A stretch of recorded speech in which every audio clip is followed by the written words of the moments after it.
예루살렘에 가까이 가서 감람산 벳바게에 이르렀을 때에 예수께서 두 제자를 보내시며 이르시되 너희는 맞은편 마을로 가라.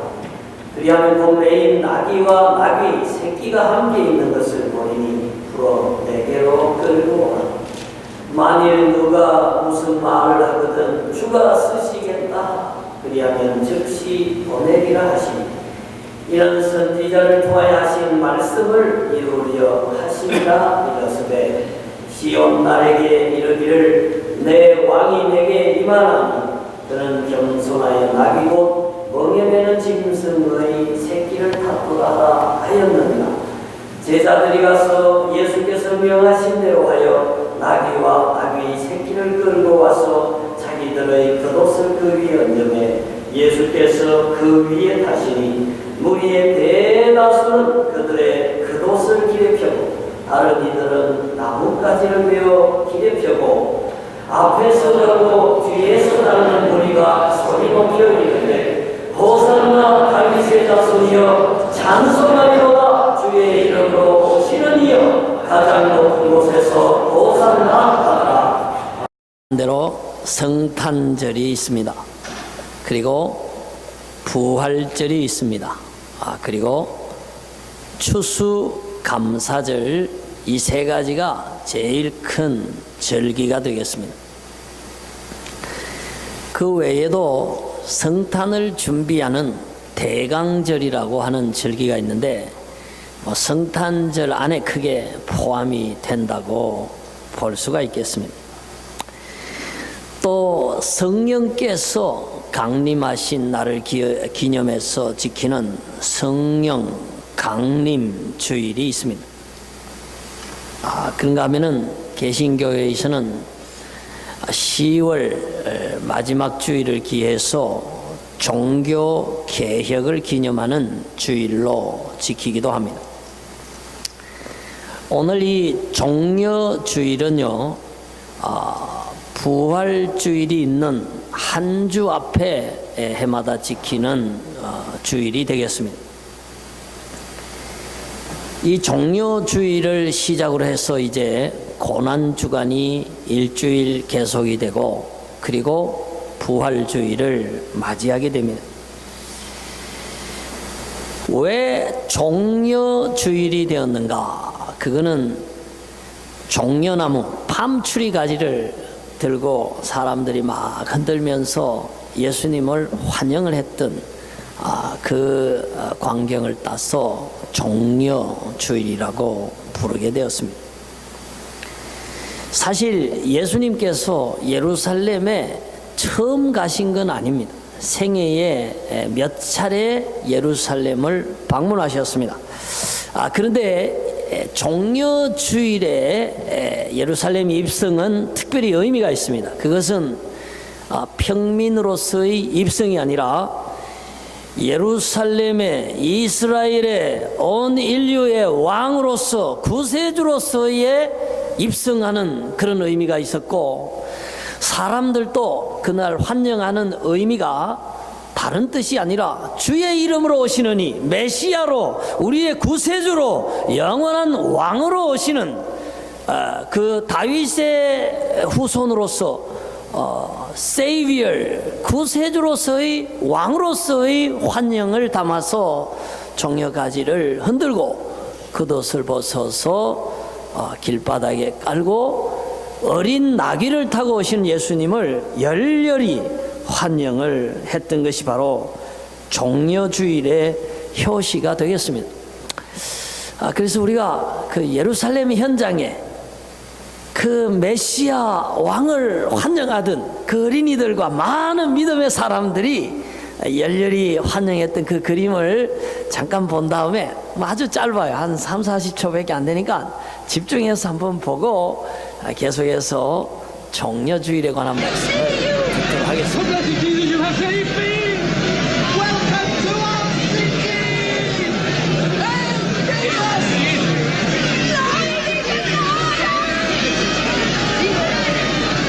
Isaiah said, Jerusalem, daughter of Zion, behold thy king cometh unto thee, humble and Jesus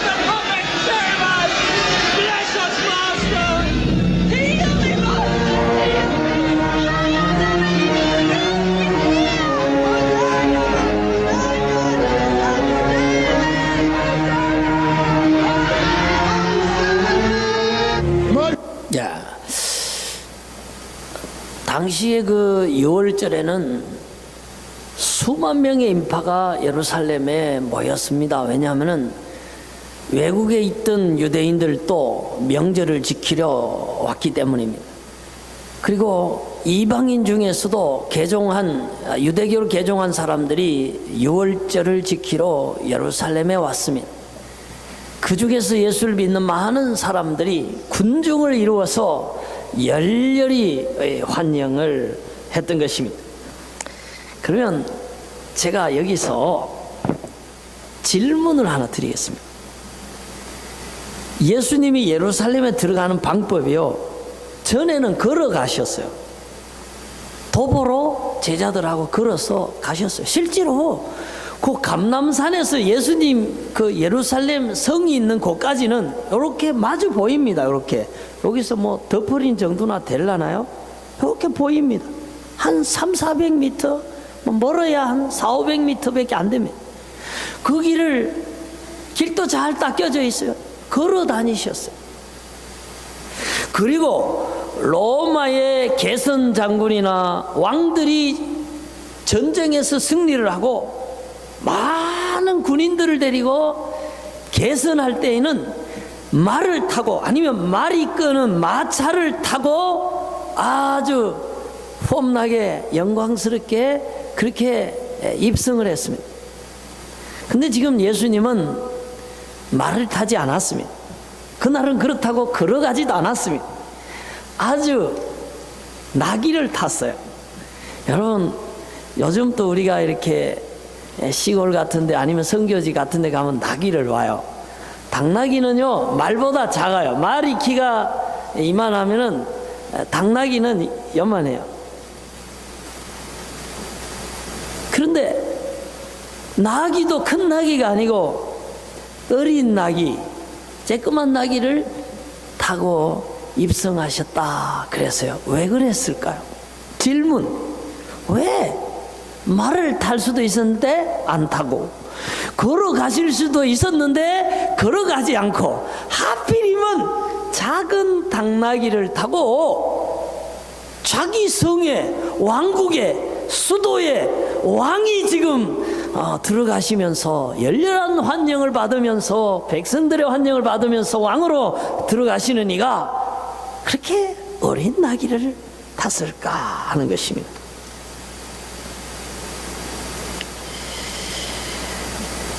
우선 성경을 한번 보시죠. 보시면은 답이 나와 있는데, 이는 선지자를 통하여 하신 말씀을 이루려 하심이라. 그럼 선지자가 뭐라고 말씀하셨냐? 그 파란 글씨가 선지자의 예언 내용이에요. 한번 읽어보셔요. 시작. 시온 딸에게 이르기를 네 왕이 네게 임하나니 그는 겸손하여 나귀 곧 멍에 매는 짐승의 새끼를 탔도다 하라 하였느니라. 여러분,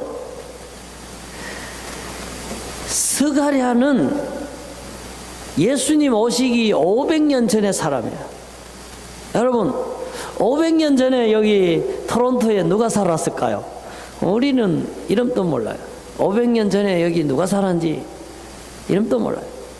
그 새까만 500년 전에 스가랴가, 원래 스가랴는 유대 땅에서 태어난 사람도 아니에요. 바벨론에 거기서 포로로 간 사람들 중에서 태어나가지고 1차 포로 귀환 때 한 5만 명이 예루살렘 건축하려고 스룹바벨하고 왔을 때에 같이 따라온 선지자예요. 그 사람이 성전 건축을 위해서 막 설교하고 참 이렇게 예언을 하시다가 예수님 메시아 하나님의 아들 영원한 하나님 백성의 왕이 오시는 데 대해서 예언을 했어요. 그게 스가랴 9장 9절에 나와 있는데 그 구절이 이 구절이에요. 왕이 오시는데 나귀를 타고 들어오실 거라고. 왜? 겸손해서, 그것도 새끼 나귀를 타고 오실 거라고 그렇게 예언을 하셨어요. This took place to fulfill what was spoken through the prophet. 선지자께서 예언하신 그 말씀을 이루기 위해서 지금 나귀를 타고 오시는 거예요. 여러분, 우리가 이거 아주 주의 깊게 바라볼 내용이에요. 걸어오실 수도 있는데 나귀를 타셨어요. 왜? 성경 말씀대로 이루기 위해서 그렇게 했다는 거예요. 하나님이 보내신 선지자가 예언한 그 말씀을 이루기 위해서 일부러 당나귀 새끼를 탔다는 거예요. 여러분, 그건 뭘 의미하냐면은 하나님의 아들이시라도 하나님께서 하신 말씀을 그렇게 귀하게 여겼다는 거예요. 500년 전에 자기 선지자를 통해서 한 그 한 말씀도 헛되이 하지 않으려고 나귀를 구해서 타고 겸손하게 오신 그분이 주님이시다. 그래서 종려주일에게 있어서 당나귀를 타고 오신 예수님에게 뭘 우리가 봐야 되는가? 철저히 그분은 하나님 아버지를 사랑하셨고 그분의 말씀을 존중했고 그분 하나님 아버지의 예언을 받은 선지자가 기록한 그 말씀을 철저히 지키려고 당나귀 새끼를 타고 오셨다는 것을 주목해야 됩니다. 그래서 우리는 하나님 말씀이 얼마나 중요하다는 것을 예수님의 삶에서 우리가 배우는 것입니다. 그럼 예수님은 왜 그랬을까요? 왜냐하면 하나님이 말씀으로 세상을 지으셨잖아요. 하나님 빛이 있으라 그러니까 빛이 생겼고 다 궁창이 있으라 그러니까 하늘에 궁창이 생기고 땅에 채소와 식물을 내라 그러니까 말씀대로 냈잖아요. 그리고 예수님 오실 때에도 하나님 말씀하신 그대로 이루어진 거예요. 처녀가 잉태해서 아들을 낳을 것이다. 그대로 동정녀 마리아에게 예수님이 오셨어요. 유다 땅 베들레헴에서 구주가 나신다 그랬어요. 아우구스투스 때 호적하러 갔다가 거기서 태어난 거예요. 성경대로 베들레헴에 태어난 거예요. 나사렛 예수라 칭함을 받으리라. 다시 애굽에서 피난해 와서 나사렛에서 말씀대로 사셨어요. 애굽에서 피난할 때에도 애굽에서 내 아들을 불렀다 하신 그 말씀을 이루셨어요. 그리고 갈릴리 땅에 가서 입을 열어 회개하라 천국이 가까웠다 말씀을 전파하셨어요. 하나님께서 저는 자를 걷게 하시고 눈먼 자를 보게 하시는 역사가 메시아가 오면 이루어질 것이다. 스불론 땅 갈릴리 해변에 이루어질 것이라는 그 말씀을 이루기 위해서 맨 먼저 갈릴리로 가셔서 하나님의 그 말씀을 읽으시고 성경 그대로 사역을 시작하셨던 것을 우리는 알게 됩니다. 그리고 이 종려주일 사건 이후에 또 말씀에 기록된 대로 은 30에 팔립니다. 말씀에 기록된 대로 정말 나무의 그 발꿈치가 들립니다.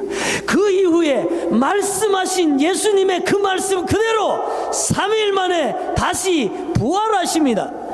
그래서 예수님은 하나님 말씀을 그렇게 귀하게 여겼던 거예요. 왜? 세상이 하나님 말씀에 의해 지어졌고 그리고 세상 만사가 하나님 말씀대로 되어져 간다는 것을 본인이 알기 때문에 그는 철저히 하나님 말씀을 이루기 위해서 노력했고 하나님 말씀을 따라 철저히 한 인생의 사건 삶을 살아가셨다 하는 것을 우리가 주목해야 된다 하는 것입니다.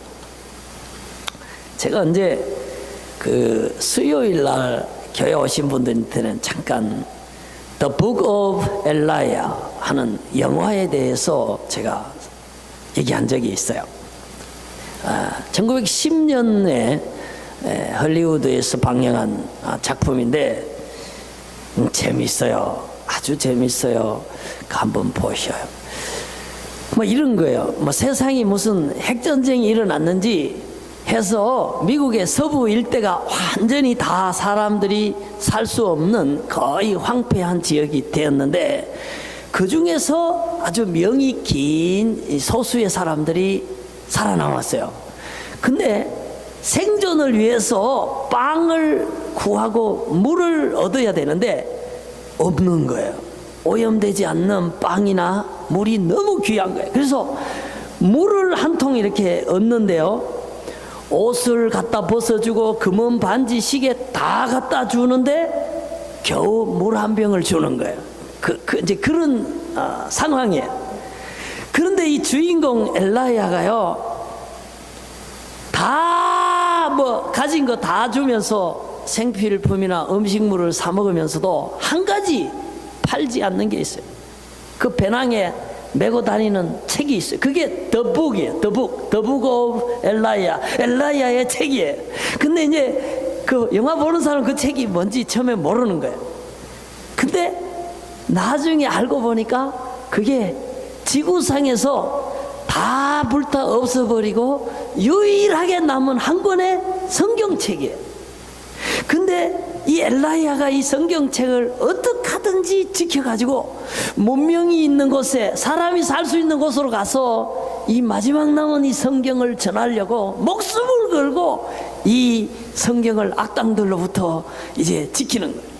근데 악당들은 이렇게 보니까 영화에 꼭 악당들이 나오잖아요. 너무 뭐 귀한 걸 갖고 있는 것 같으니까 자꾸 막 뺏으려고 그래. 그러면 엘라야가 막 칼도 잘 써요, 뭐 총도 잘 쓰고 막 이래가지고 하여간 살아남아가지고 뉴욕에까지 이제 들고 가는데, 중간에 뺏길 것 같으니까 혹시 성경책을 뺏기더라도 하나님의 말씀은 이 인류에게 전해야 되겠다는 일념으로 성경을 창세기 1장 1절부터 요한계시록 끝절까지 다 머릿속에 암기를 해버려요. 악당이 나중에 책을 뺏고 보니까 책이 없어요. 그런데도 자기가 사람들한테 가서 내가 부르는 대로 적으라 그러면서 태초에 하나님이 천지를 창조하시리라 그러면서 절절절절절절 하니까 필사를 해서 막 인쇄를 해서 성경이 보존이 된다 하는 아주 재밌는 영화예요. 근데 저는요, 정말 감동받았어요. 그 엘라야라는 사람이 하나님의 말씀을 생명보다 귀하게 여겼다는 거, 그리고 인류에게 있어서 양식보다도 중요하고 무엇보다도 생필품보다도 중요하다는 것을, 그는 하나님 말씀이라는 것을 그렇게 알고 목숨을 걸고 그 말씀을 지켜내고 그 말씀을 외우고 그 말씀을 전달하는 걸 보면서, 그래, 사람이 하나님 입에서 나오는 말씀으로 산다. 떡을 먹고 만나를 먹은 사람 지상에서 다 죽었다 라고 했을 때에 하나님의 말씀이 우리를 살리는 생명의 떡이라면 진짜 엘라야처럼 우리가 살아야 된다. 영화에 나오는 엘라야의 모습이 아니라 실제 우리의 삶이 엘라야와 같이 이 말씀을 중심으로 해서 그 어떤 것도 이 말씀의 가치와 바꿀 수 없는 말씀 중심에 말씀을 가장 귀하게 여기는 그러한 삶을 살아야 된다 하는 은혜를 받았습니다. 여러분, 저는 생각해 봤어요. 왜 우리는 하루에 3끼 밥을 먹고 서양 사람들은 햄버거 빵을 먹어야 사는데 왜 하나님 말씀으로 산다고 그랬을까? 제가 이 문제를 가지고 묵상을 해본 결과, 결론은 우리가 육신의 양식을 먹으면 지상에서 이 육신을 가지고 한 100년은 살아갑니다. 그러나 결국은 다 죽습니다. 빵을 먹으면 100년 안에 다 죽습니다. 그러나 생명의 떡 예수 그리스도를 먹고 예수 그리스도가 구세주 되심을 믿고 그분의 말씀을 따라 사는 사람들은 죄사함을 받고 영원한 생명을 얻어서 하나님 나라에서 영원히 살게 되기 때문에 하나님 입에서 나오는 말씀을 먹어야 산다고 얘기한 것으로 해석을 했습니다. 말씀, 하나님의 말씀이 우리를 죄사하고 하나님의 말씀이 우리에게 생명을 주고 하나님의 말씀이 우리를 영생을 누리게 합니다. 아멘. 그러므로 말씀이 제일 귀한 거예요. 육신의 떡보다도 말씀은 비교할 수 없이 중요하고 영원한 것입니다. 그래서 우리 크리스천들이 오직 말씀으로 솔라 스크립투라 only 바이블로 그렇게 살아야 하는 것입니다.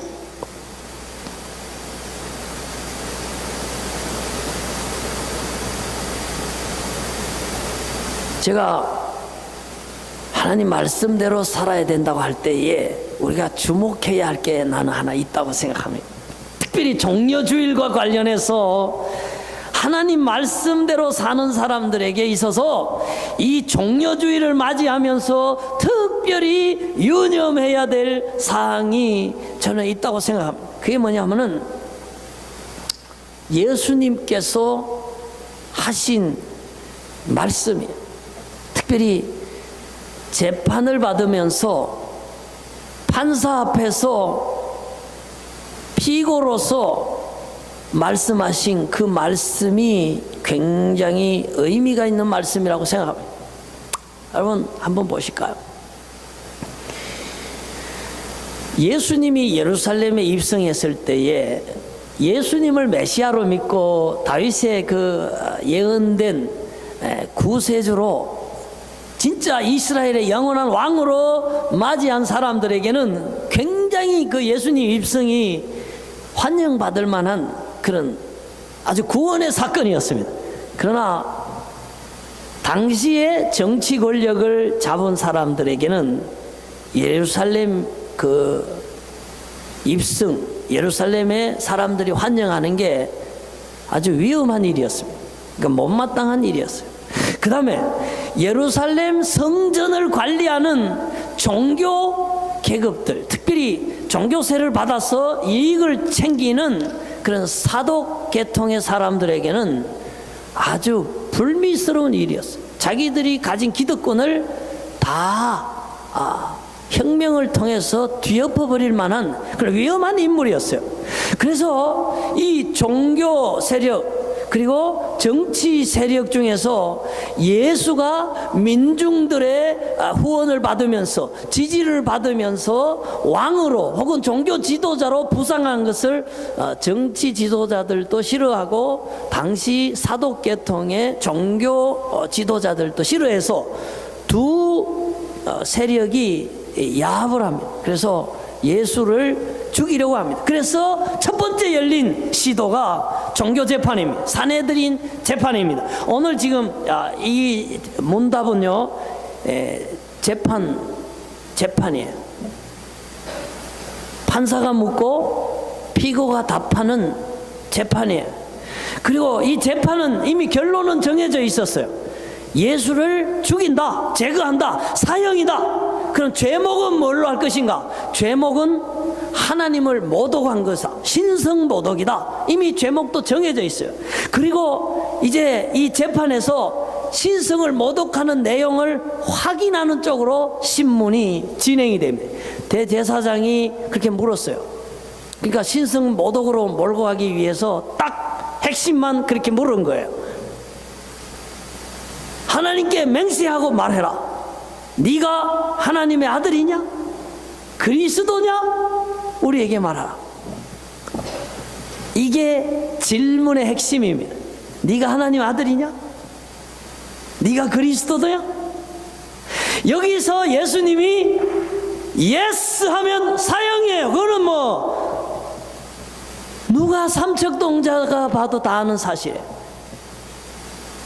노 하면은 예수님 살 수 있어요.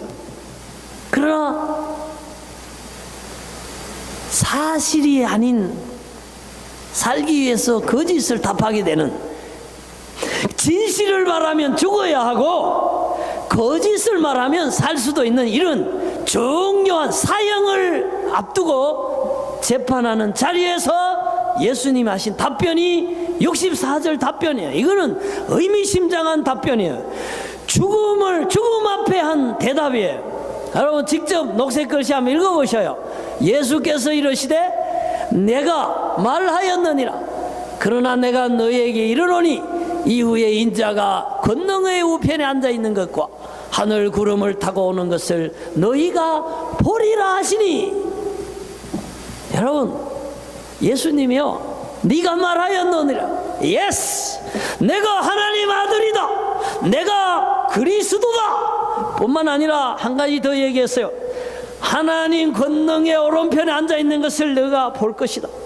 그리고 하늘 구름을 타고 다시 오는 것을 보게 될 거다. 이러니까 제사장이요, 옷을 팍 찢으면서 신성모독이다 그런 거예요. 신성모독이다, 사형이다. 거기서 사형을 때린 거예요. 여러분, 얼마나 무서운 얘기입니다.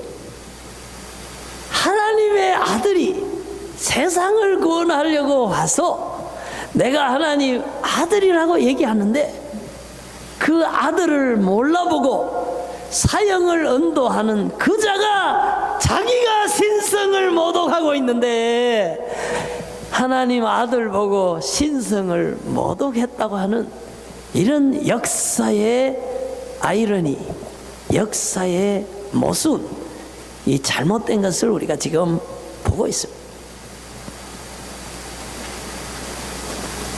중요한 것은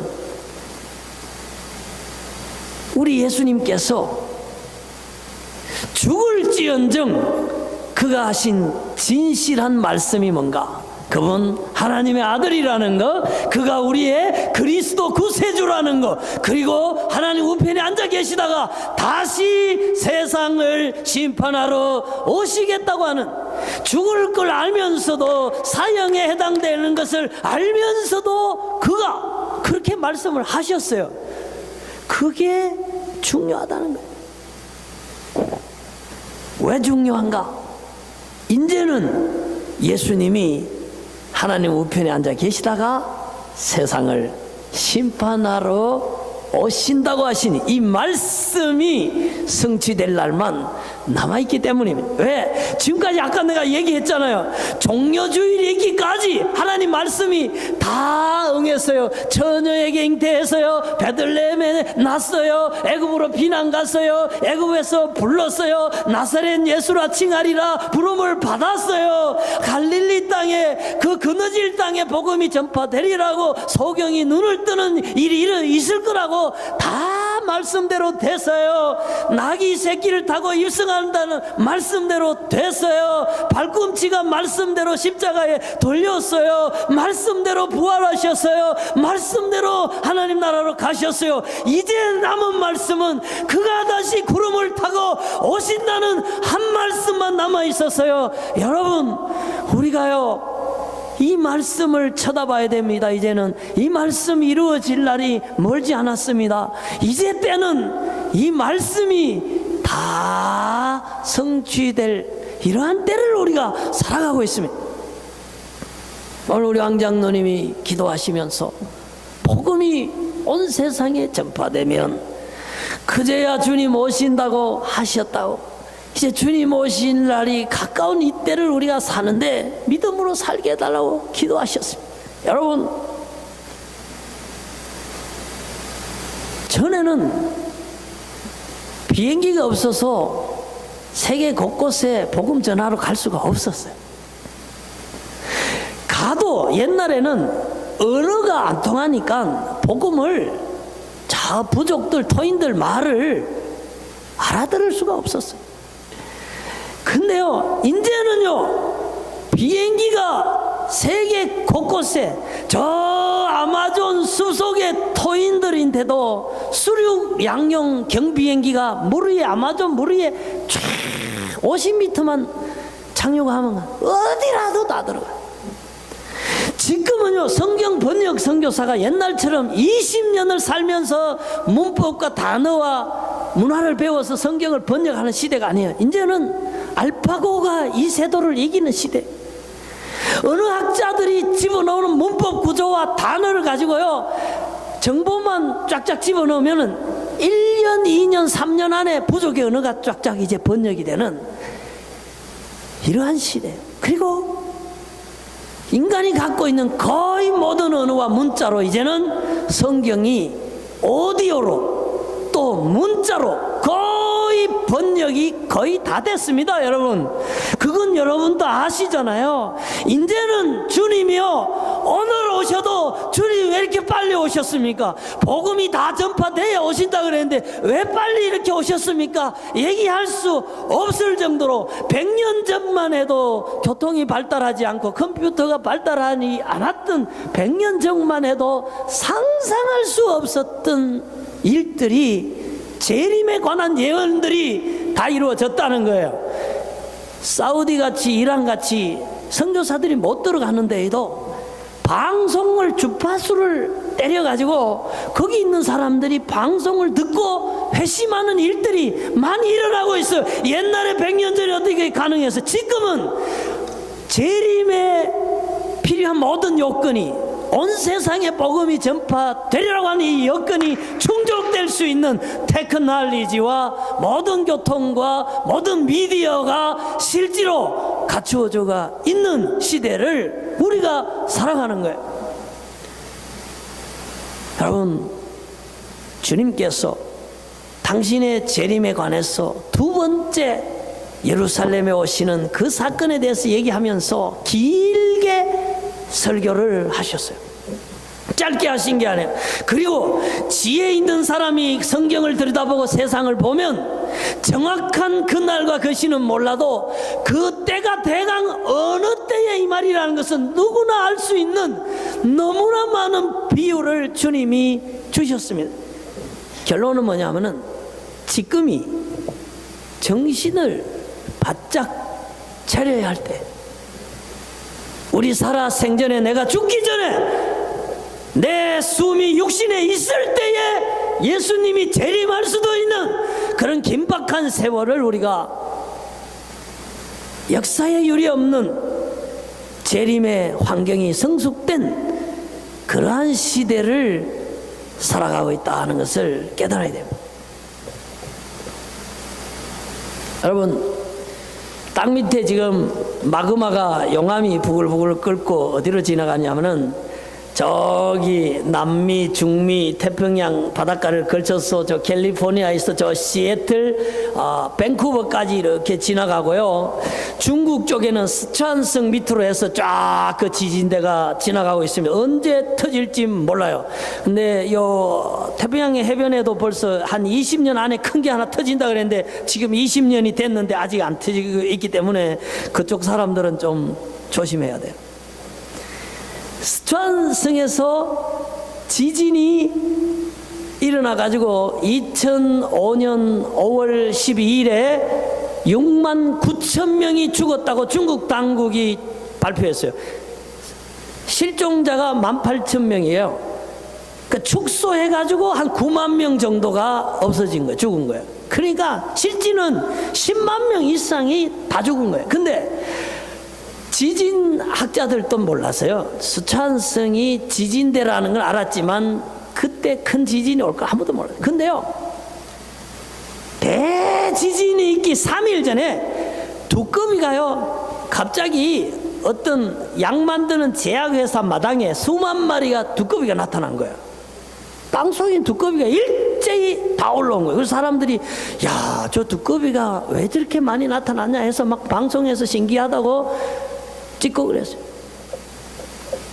그래서 스촨성에 지진이 일어나서 큰 피해를 당한 다음에 사람들이 어떻게 깨닫냐면은, 동물에게는 지진을 감지할 수 있는 무슨, 사람에게 없는 무슨 센스가 있는가 보다, 이렇게 생각을 하고, 그래서 동물들을 이제 연구하는, 그 지진 연구하는 사람들이 동물들의 태도를 연구하는 경향이 그 후에 생겨났다는 얘기를 지금 하는 거예요.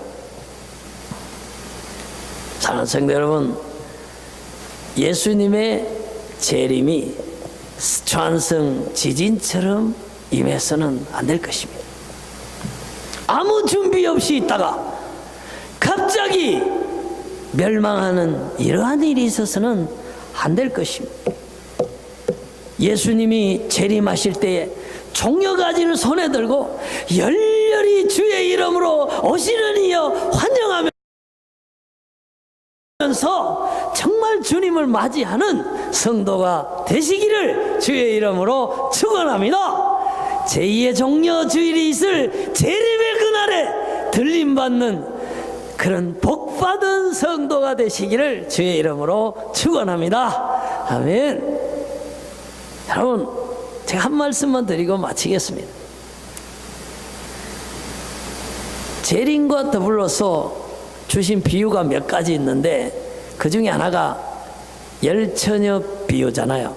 그러니까 5명은 슬기롭고 5명은 미련했습니다.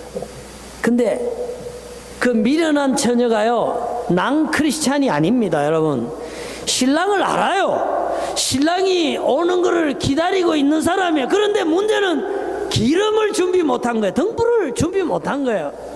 여러분, 많은 그리스도인이 예수를 믿어요. 예수 재림도 믿어요. 이 시대가 정말이 가까운 때를 다 압니다. 그러나 주님 보시기에 신부다운 모습으로 신앙생활, 가정생활, 세상에서 빛나는 생활을 못하는 사람을 의미하는 거예요. 안 믿는 사람을 얘기하는 게 아니에요. 우리가 정신을 차려야 됩니다. 여러분, 달란트 비유 주셨어요. 그게 재림하고 관계되는 거예요. 중요한 것은 달란트를 남긴 사람, 칭찬받은 사람, 상 받을 사람, 주인의 오실 때에 잔치에 참여할 사람이 누군가 하는 거예요. 재림을 어떻게 살아야 되는가, 종말을 어떻게 살아야 되는가에 대한 교훈입니다. 맡은 일에 충성하면서 오늘 주님이 오시든지 금년 말에 오셔서 내 삶을 결산하더라도 칭찬받을 수 있도록 예배하는 일과 봉사하는 일과 복음과 더불어 살아가는 하나님이 기뻐하는 신령한 종의 삶을 사는 사람들을 얘기하는 거예요.